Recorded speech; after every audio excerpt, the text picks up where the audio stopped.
যে ভালোবাসা হারিয়ে গিয়েছিল তার বদলে যদি তুমি আল্লাহকে খুঁজে পাও তবে সে হার কোনো হার নয়। নিশ্চয়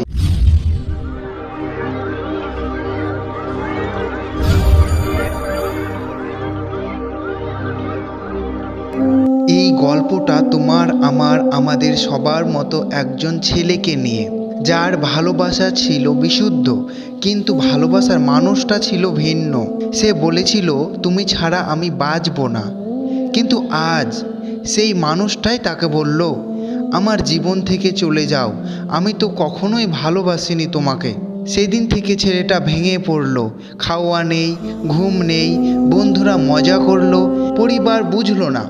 সে রাতের পর রাত শুধু কাঁদত।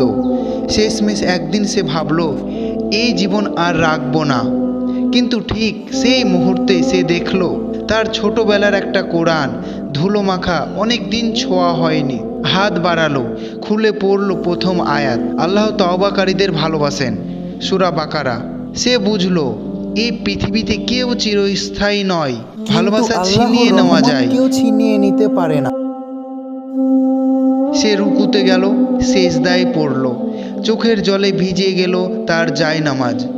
তার জীবনে প্রথমবার সে মনে করলো ভালোবাসা যদি কাউকে করতেই হয় তবে সেটা হোক আল্লাহর জন্য। আজ সেই ছেলেটা বদলে গেছে। সে কাঁদে কিন্তু অভিযোগ করে না। সে ভালোবাসে কিন্তু কেবল আল্লাহকে।